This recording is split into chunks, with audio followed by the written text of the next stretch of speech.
Chers amis téléspectateurs, bienvenue sur Diaspora, votre rendez-vous consacré à vos parents et amis qui sont à l'étranger. Sur la plage de Songolo qui borde la deuxième ville du Congo-Brazzaville, la pêche artisanale bat son plein. Cette pêche est exercée par deux principales communautés, les pêcheurs nationaux, généralement d'ethnie Vili, et les pêcheurs étrangers d'origine béninoise. Dans ce numéro, je vous amène à la rencontre des patrons pêcheurs Popo installés sur la plage de Songolo depuis plusieurs décennies.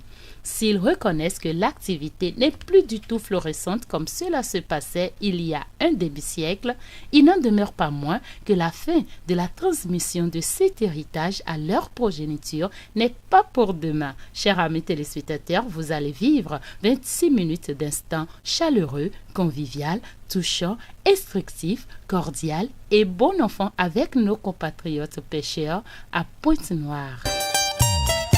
Chaos, Québec, très très fort. Président Dédé Moniato, président Patrick Kamara, Yves Njoli les boucliers, Boni du son célèbre japonais, Malou de Bos. Pointe-Noire, capitale économique de la République du Congo. C'est une ville côtière qui exerce une attirance quasi magnétique. De partout, comme envoûtés par un sortilège de sirènes, les hommes y accourent, s'installent et s'enracinent.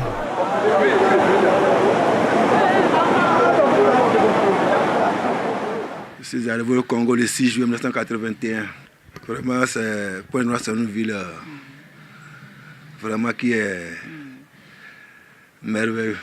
Wow. Vraiment, dans le temps, dans les années 81 dont nous parlons là, Oui. tu sens que vraiment il y a une ville. Oui. Vraiment. Oh, c'était Vraiment, bien. C'était bien. Parce que moi, c'est mon père qui était ici en 1960 qui m'a amené. Wow. Après, quand moi je suis venu, lui il est un peu fatigué. Il est retourné. Ah, alors. Nous aussi, vraiment, bientôt nous aussi nous allons partir à la retraite. C'est ça, hein? Voilà. Et laisser encore les Et laisser encore les enfants. continuer. Je suis arrivé au Congo ici, là, en 1995, le 12 juillet, 1995. sur un billet H coûtant 94 100 francs. Plus de précision. Hein? Il est venu ici 14 juillet, c'est ça? Hein? Oui. 14 juillet 1995 sur un billet H coûtant... 94 100 francs. Voilà, coûtant 94 100 francs. Le billet là, c'est un billet fétiche, hein, comme ça vous avez gardé ça. Ça existe encore. Oh, pas aujourd'hui, mais ça n'existe plus. Alors, qu'est-ce qui vous a amené ici, cher? Vraiment, nous étions des élèves au Bénin, comme il n'y a pas d'emploi. Nous sommes obligés de pratiquer les activités de nos ancêtres. Oh, Oui, c'est ça. Donc, vous aviez un parent qui vivait ici? oui, il y a un parent qui vivait ici. Ah, et c'est comme ça que vous êtes venu, c'est ça? C'est tellement comme il n'y a pas de boulot. Donc, vous aussi, c'était comment en 95? C'était comment un Pointe-Noire? À Pointe-Noire, en 95, la pêche a eu une position merveilleuse. Mais actuellement, à défaut des incidents, ça a diminué de production. Ah, ce n'est plus très, très fructueuse comme avant. Comme avant. C'est un moment où nous on venait ici à Pointe-Noire, on est passé par Nigeria. Oui. Arrivé à la douane de Semé là-bas, il y a un Béninois douanier là-bas. Il voit le passeport, il voit Agoné quand même. Il voit, on était au nombre de 8. Agoné, il a parlé, oh, bien toi, Agoné quand même, mais quand il est dans cette douane là-haut.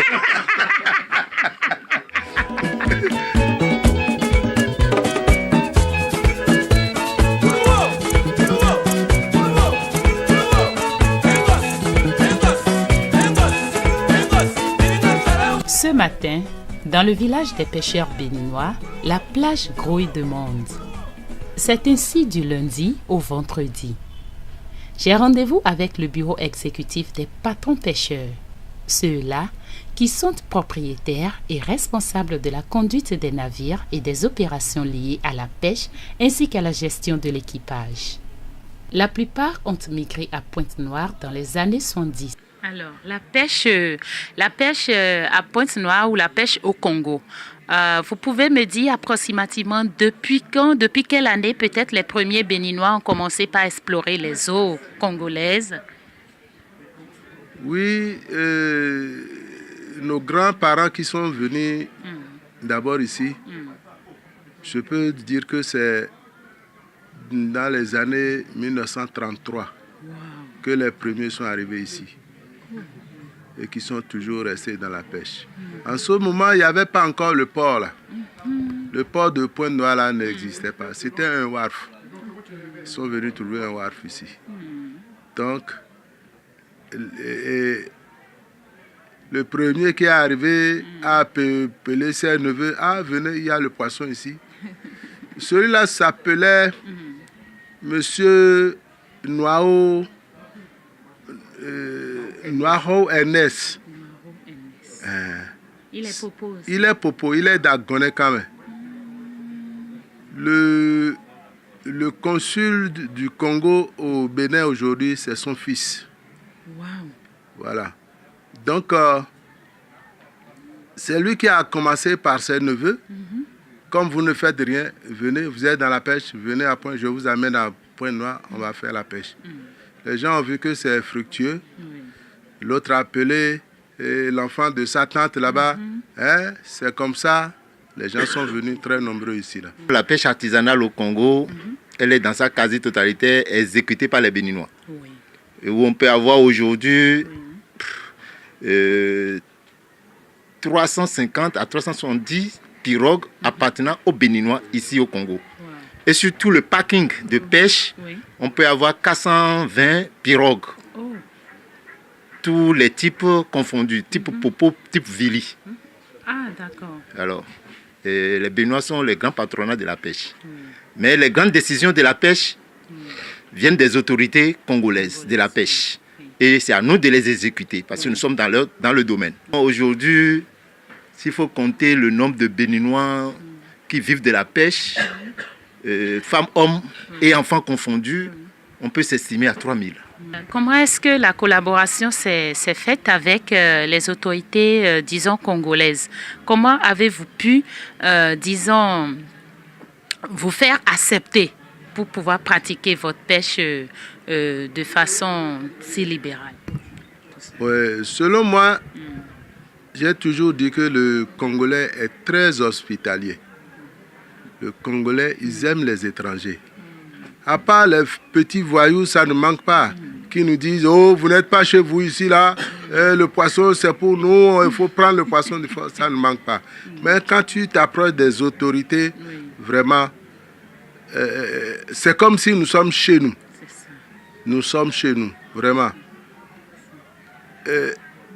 Ils connaissent que c'est nous qui avons apporté, c'est nous qui avons amélioré la pêche artisanale ici, là. Ils savent ça. Quand on va dans les réunions, non, on est au même pied d'égalité que leurs fils congolais. Ici, pour être pêcheur, approximativement, si je décide aujourd'hui de rentrer dans le monde de la pêche, combien comme ça je peux investir pour devenir pêcheur? Ouais. Pour devenir pêcheur, rien que le matériel, ça peut te prendre déjà 12 millions. Oh!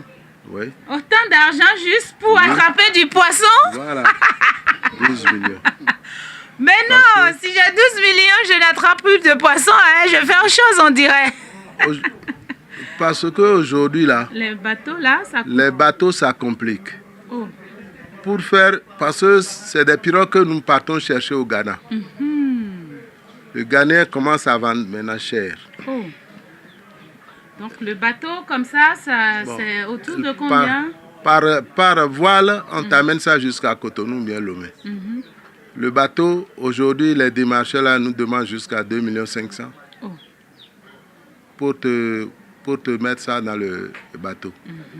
Arrivé ici, il faut préparer encore au moins 1 500 000 pour dédouaner ici. Tu vois? Oui. Le moteur va déjà... Ici, le moteur, c'est 2 500 000. Oh, ça évolue, hein? La fois passée, j'en ai acheté à Cotonou, c'est 1 900 000. Au Ghana, c'est 1 500 000 ou bien quelque chose comme ça.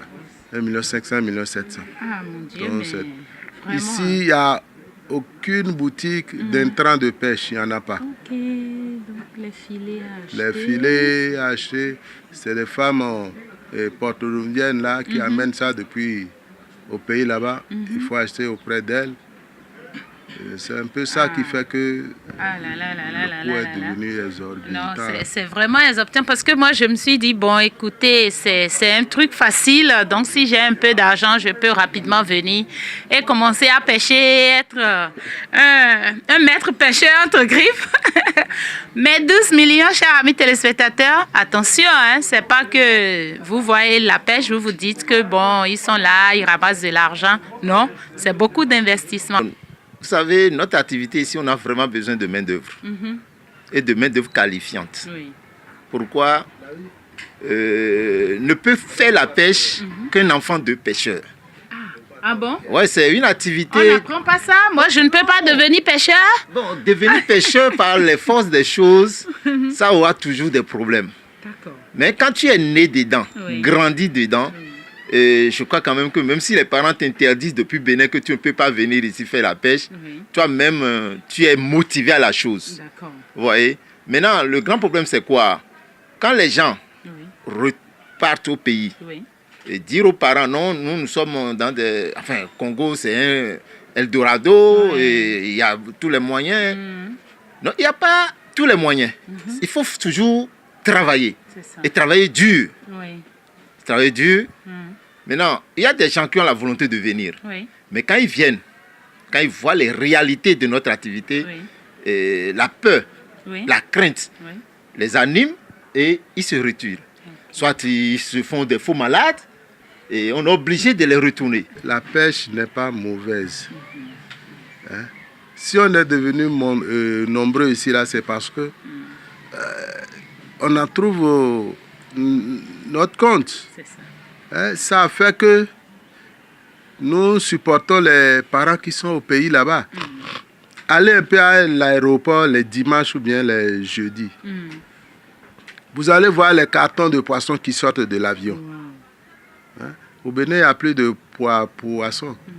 Il y a des jeunes qui peuvent travailler. Au lieu de venir travailler, ils vont dire non, nous on ne va pas aller à l'étranger, on préfère rester. C'est beau, mais tu es chez toi, tu ne fais rien, tu ne travailles pas. Il faut mieux venir perdre ton temps ici. C'est ce que je veux. On a besoin des gens, on n'en trouve pas. Ah bon? Oui? Ah, vous voulez dire que vous avez besoin de main-d'œuvre ici Oui. pour vous aider? C'est ça. Bon, qu'est-ce qu'on gagne quand on vient? Si je dois... je viens, je fais comment? Comment ça se passe? Comme ça, peut-être ceux qui nous entendent, peut-être quelques jours seront intéressés. Donc, si après le travail, Oui, ce que vous avez gagné, le nombre de caisses oui, est présenté sur la table. Voilà le nombre de caisses que nous avons vendues. oui, C'est à ce prix, la caisse. oui. On enlève ce que nous avons dépensé. C'est ça. Le carburant, tout le bilan que nous avons fait. Oui. On enlève. Le reste, on se partage en deux. Wow. Le patron a sa part, les travailleurs aussi ont leur Ont leur part. part. Ils se partagent entre eux. Donc, c'est pas que c'est avec ta volonté que tu vas donner ta part à ton patron. Patron, garde-moi ça. C'est pas forcé. C'est pas forcé. Je vois. Approximativement, combien un pêcheur peut gagner par mois? Approximativement, si tout va bien. Ça dépend. Approximativement, néné, matin, quoi. Non, le mal est que sur une année, sur 12 mois, Oui. nous avons peut-être 3 à 4 mois de bonne période. Ah, d'accord. C'est là où le temps de la vache maigre, c'est plus long Plus long. que la bonne période. Quand il y a la vache maigre, peut-être vous revenez, vous n'avez rien. Oh. Vous allez chez vous comme ça. Parfois, vous avez 1000 francs, 1000 francs. Parfois, 5000, 5000. Oui. Mais à partir du mois de mai, les 3 mois qui vont suivre là, Oui. si vous amenez beaucoup, tout de suite là, vous pouvez avoir 20 000 francs Super. par jour. Hein. Oui. Vous pouvez gagner tout de suite là 20 000 francs par jour. Vous pouvez gagner 30 000 par jour. Mais le mal est qu'on est tellement nombreux qu'on a instauré un système de rotation. D'accord. Aujourd'hui, c'est le côté là. Oui. Aujourd'hui, c'est notre côté ici qui va. pour Donc, permettre dans à la tout le semaine, monde. nous pêchons 3 fois. Donc, ce n'est plus comme avant où on peut partir tous les jours. les jours. Les samedis, dimanches, nous ne partons pas. Donc il y a 6 jours dans la semaine. Chaque côté doit pêcher 3 jours, l'autre aussi 3 jours. À notre sein ici, nous avons deux grandes règles. Deux grandes règles qu'on ne doit pas dépasser, violer. Parce que notre activité, c'est une activité communautaire. L'un a besoin de l'autre. Tu peux avoir tes moyens pour acheter ta pirogue et acheter tous les accessoires, mais toi seul, tu ne peux pas rentrer dedans pour aller travailler. Tu as besoin au moins d'une dizaine de personnes. Et quand tu pars pour d'abord retourner la pirogue à l'eau, tu as besoin d'une trentaine de personnes pour tirer. Et pour revenir, tu as besoin d'une trentaine pour remonter. Maintenant, pour faire cette pêche, il faut toujours avoir une vie communautaire. C'est ça que nous avons instauré ici. Et pour respecter ça, nous avons instauré la règle d'adultère. Aucun pêcheur n'a le droit. Ça n'a le droit de chercher sortir avec la femme d'un frère pêcheur dans notre milieu. Parce que si par exemple, admettons que Kofi navigue dans la pirogue A et il a dû chercher la femme de quelqu'un qui navigue dans la pirogue B. Et la pirogue A est en détresse en haute mer. Et c'est la pirogue B qui est la dernière pirogue à passer à côté de Kofi pour pouvoir le chauffer et pour pouvoir le sauver. Et il reconnaît que c'est celui-là qui est en train de sortir avec sa femme. Il peut l'abandonner en haute mer et il peut mourir, il peut en mourir pour ça. Nous avons instauré cette loi en notre sein. Et c'est une loi capitale pour nous. Deuxième loi, c'est que quand un patron pêcheur se rend au pays, il négocie avec des gens pour venir travailler dans sa pirogue. Et qu'arrivé ici, il y a de petits détournements et tu ne dois pas le faire. Quelqu'un d'autre ne doit pas prendre le pêcheur de quelqu'un. Ah, d'accord. Ça, on est en train de travailler sur ça, mais la première loi, ça a déjà été homologué auprès des autorités, de manière qu'aucun pêcheur ne doit prendre la femme de... Tu le fais, on se retrouve, on te retourne. Parce que tu ne peux pas pourrir notre milieu. D'accord. Bon, deuxième loi, on est en train de faire des démarches pour que les autorités soient saisies et pour que dorénavant, quand un patron pêcheur se rend au pays pour faire venir un pêcheur, aucun autre patron pêcheur n'a le droit de le tricher, de le récupérer. Et je crois que d'ici là, on aura une... Est-ce que vous pensez que ça va prospérer? L'argent, c'est le nerf de la guerre. Hein? Non, l'argent et la femme. Hein? Oui, l'argent et la femme. Mais vous savez, et c'est ça que j'avais dit auparavant, que là où il y a l'espace, il y a des hommes, il y a d'activités, il faut toujours créer des lois autour pour prospérer votre activité. Donc, après réflexion, après expérience sur la pêche, nous avons décidé de créer ces lois pour accompagner notre activité. Bon. Il est vrai que nous sommes des étrangers, mais nous essayerons de forcer la main à l'autorité locale et à l'autorité étatique pour nous accompagner. J'espère que ça va prospérer, hein, parce que de toute façon, quand vous vivez dans un pays, veut ou pas, vous êtes sous la juridiction de ce pays. Exactement. Et donc vous subissez les lois du Congo. Donc le reste, je crois qu'à l'amiable, vous allez trouver la formule entre vous, communauté, pour gérer les crises, si possible. Exactement. Ce que je dois dire aux autorités béninoises, je peux dire à Grand Popo, le poisson, la mer de Grand Popo, la mer était fructueuse comme ici, là. Nous, on en a vu. Quand nos papas pêchaient, beaucoup ont manqué les études à cause du poisson, à Grand Popo. Beaucoup ont manqué les études comme ça. Mais il s'est fait que... Bon, je ne sais pas, je crois que c'est d'abord l'usine de phosphate de Kpemela. Ça fait éloigner le poisson. Bon. Dans le fleuve, c'est l'ensablement. Vraiment. Donc, il n'y a plus de poissons. Si l'État peut draguer... peut draguer le fleuve jusqu'à la mer, et faire une embouchure et puis, proprement dite, mettre des digues. Beaucoup vont quitter ici et qui vont rentrer pour aller pêcher là-bas. C'est ça. Donc, tous les eaux sont bouchés. Là où c'était profond là, tout est bouché. Le poisson ne peut pas vivre dans l'eau où il fait chaud. Hein? Donc, si l'État peut arranger les conditions là, nous allons revenir.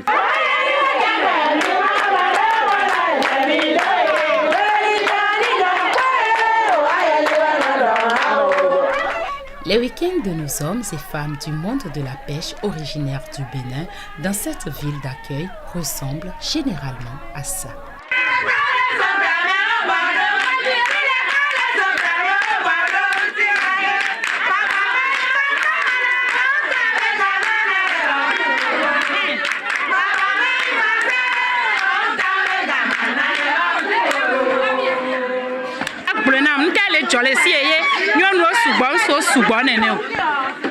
Nous que les jolies filles, une cérémonie de mi on a les douamés. Mais les douamés, population béninoise, béninois, colonie béninoise, mille points sur nos douamés. Mais si béton au coua, on l'a fait au coua, on l'a yo, on l'a grenobé et au coulo. On béton au coua, famille au. Voilà dans no be to ku if ya kwe ai di to ne no ya di no no trogboa ava o cérémonie ne to wa lo no wa cérémonie nya kadabe e toto bele wegbe eye mi ba due me ya OK donc ne o le akwe a mi baba ona e fie toi e mi le o egbe lo mo va kem je fondam so le clairement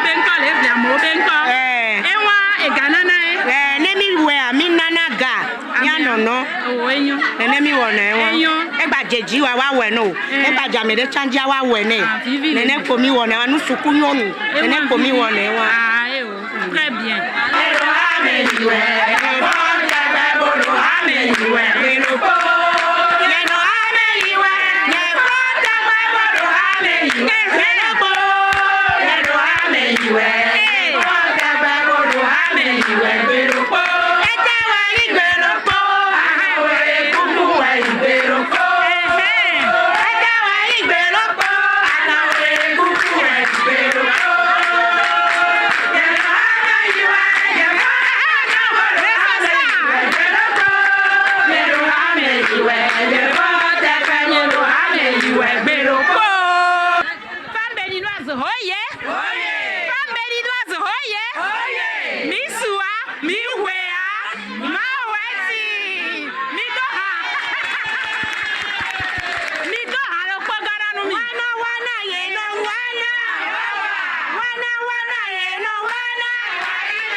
Let's share our differences. Chers amis téléspectateurs, c'est sur ces belles images que s'achève notre émission d'aujourd'hui. Merci d'être restés à ma compagnie. Merci au ministère des Affaires étrangères du Bénin. Merci à la diaspora béninoise résidant au Congo. Merci à tous nos sponsors. Je vous invite très prochainement pour un nouvel épisode de Diaspora. Portez-vous bien. Bye bye.